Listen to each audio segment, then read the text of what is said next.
evolving in us for centuries and millions of years. And tuning into that can be really fascinating and a really cool way to understand how our bodies work.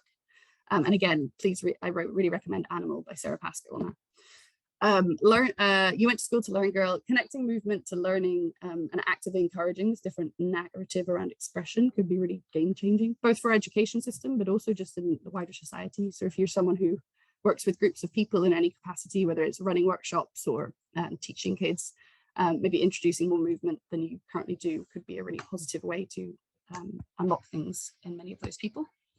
Let me blow your mind. Dancing has the power to strengthen our brain processes, improve mood, and impact life-altering conditions. So connecting with dance, whether it's just like a one-off boogie in the kitchen or like committing to classes, they can be really great ways to awaken your mind or to maybe shake up if you're feeling like you're in a rut or feeling like you want to improve certain skills like memory and things. And then I don't feel like dancing, so maybe dancing isn't the thing for you. I'm not going to force anyone to dance, but connecting with some sort of movement that brings you joy is a really incredible thing. So I would very much encourage it. And then yes, this QR code, you can scan that. I'll also put a link in the chat. Is the 5 songs that are on the screen right now, but also all the songs that are mentioned in Peter Lovett's book. So it includes Zorba the Greek and I Feel Love by Donna Summer and many other tunes. So please have a dance today, everyone. That's me. Awesome. Thanks so much, Kath. That was great. I am going to make the assumption that everyone with a camera off is having a wee boogie. Maybe. I don't know. I hope so. I hope so too. Okay. Our final book of the day.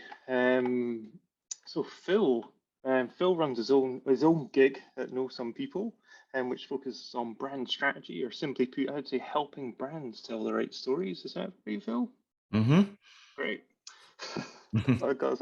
I was lucky enough to work with Phil for a good number of years, and I remember always being like totally blown away by the clarity he'd give to complex topics. Like, I just went, oh yeah, that's exactly what it means, isn't it? So I've got high expectations for. I've not. Phil's going to take us beyond human intelligence by sharing 5 things from The Ways of Being by James Bridle. Phil. Great, thanks. So it's going to be trying to do clarity at a bit of a canter to try and allow for some chat at the end. Really difficult to choose 5 things from this book because there are so many. So all I'm going to try and do is whet everyone's appetite for it and urge you to read it. I'll tell you when to boost the slides on, Andy, but you can stay on that one if you like. So before I talk about the content of the book, I want to talk a little bit about the author. And James Bridle has 2 ways of being, if you see what I did there. They are an artist and they're also a technology nerd. And their work tends to be a combination of those 2 things. So this is an example. I saw James Bridle talk at a conference called The Story in London, and they were talking about this render search project.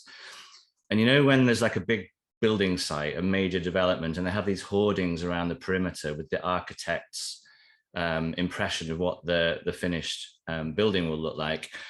And in the foreground of those architects' impressions, there are these strange people. They're like photographs of real people, but they're sort of floating in the landscape. It's like sort of really deliberately bad Photoshop. And those people are called render ghosts. And the render search project set out to find who these people were in real life. And it turns out that a lot of these people, these render ghosts that we see on hoardings on UK building sites, were actually photographed in Albuquerque, New Mexico. So they're real American people. And Bridle's render search project set out to find out who they were. So he ran Facebook sort of missing person style ads, trying to get these people to come forward and identify themselves. And he turned that into a public art project. So next slide, please, Andy. So that was one example of how he works. And then in 2017, Bridle built their own self-driving car using some cheap webcams, a smartphone that he taped to the steering wheel of a hire car, and some AI software that he copied from the internet. So as you do. And over a period of weeks, Bridle taught the AI to drive the car. So at the same time as the AI was learning to drive the car, Bridle was learning about how the AI was learning. So he was studying how it learned to drive. And that's how he came up with this idea for the autonomous trap. The AI had learned that road markings are important, and it knew that when you've got dotted lines and a solid line, you can cross those in one direction, but not the other. So when it drove into that circle that Bridle had made out of salt with the dotted and the solid line, it was trapped. It knew that it couldn't cross that solid line. And so this supposedly superior intelligence couldn't think its way out of that circle. And Bridle made a video of this and it went viral. But the point being, just before I go into the 5 things, is that this is a person he's an artist who mucks around with technology in really interesting ways. So first thing, sorry, no, not the first thing, but this, if you just go back one, sorry, Andy, that was me getting ahead of myself. This is a book about forming new relationships with non-human intelligences. So that's other living intelligences and also technological intelligences, particularly AI. So next slide. I'm going to do, there's 4 general themes of which this is one. And then the last thing is just one specific example of how Bridle tells stories. So doing intelligence is about recognizing that intelligence is an active process, not just a mental capacity, and that non-human intelligences are not like ours. Many of these non-human intelligences, they do intelligence without actually having a brain. But we human beings lack the humility and the empathy to appreciate this. And so when we're testing for intelligence, we test these non-human entities for human style intelligence, which they don't have, using experiments whose methods completely miss the point.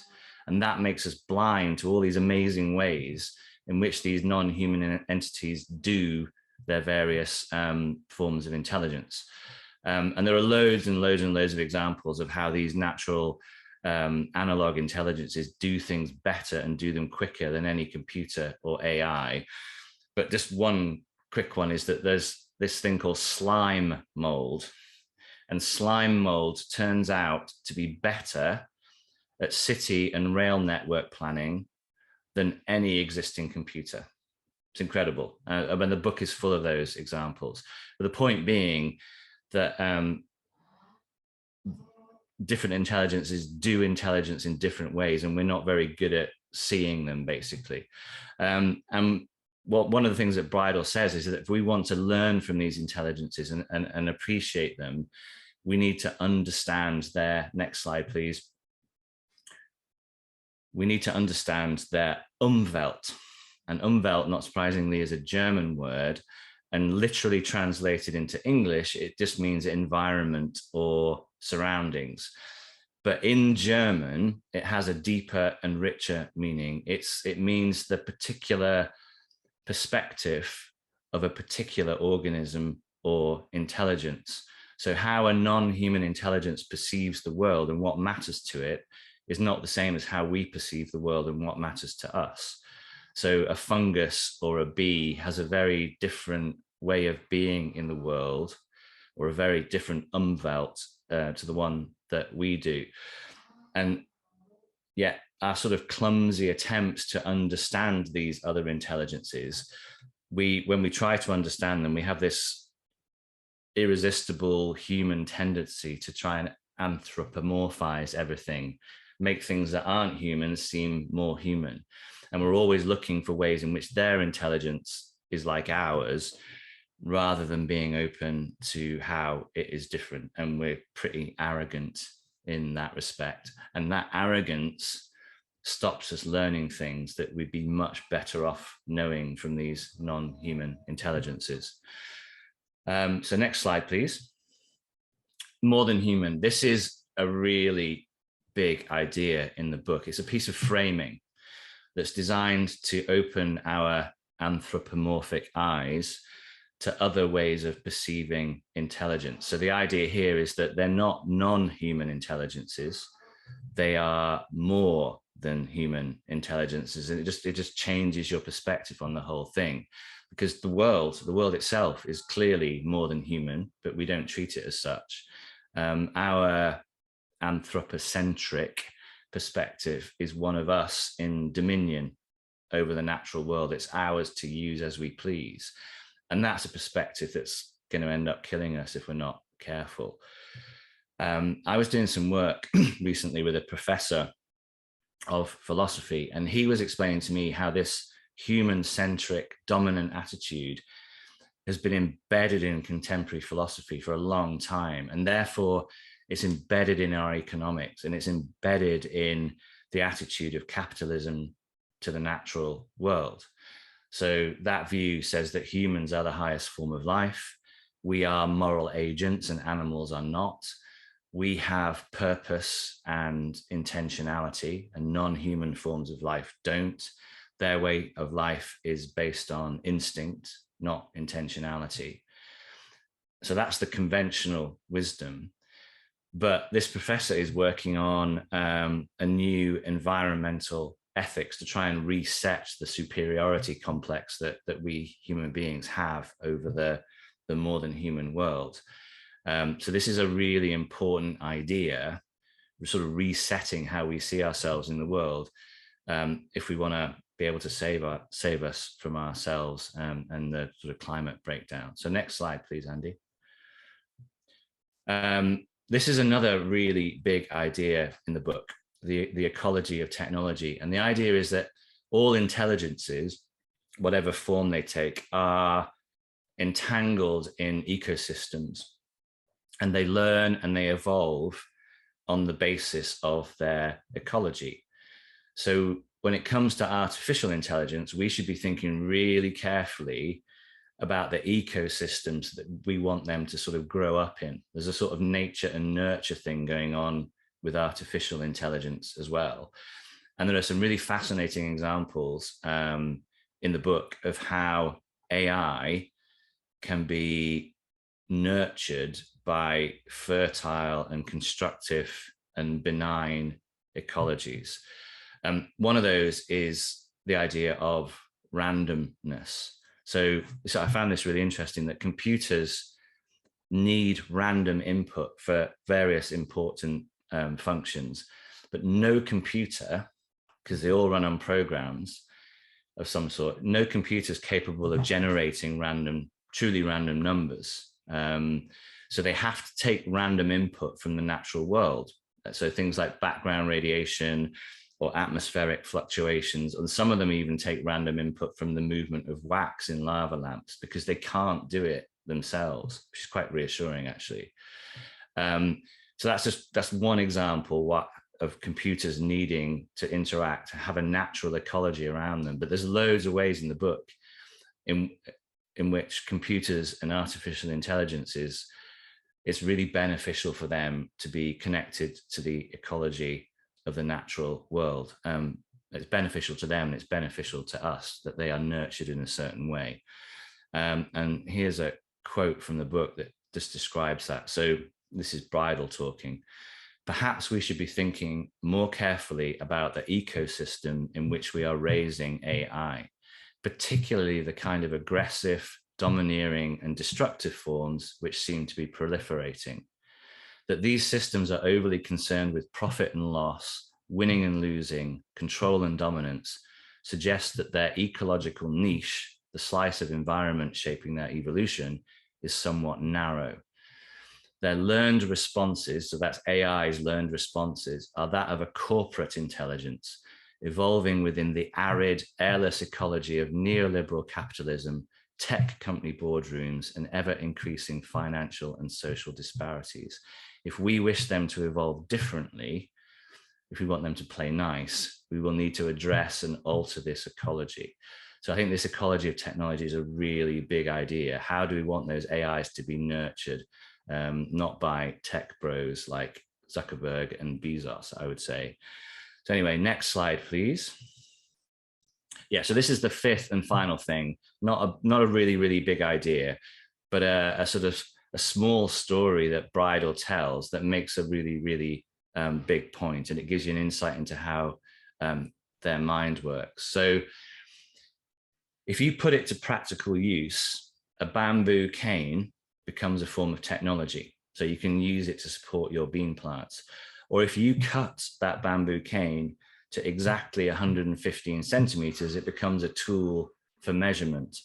And that's what Bridle did. They placed their measuring cane 115 centimeters on the grass in their garden.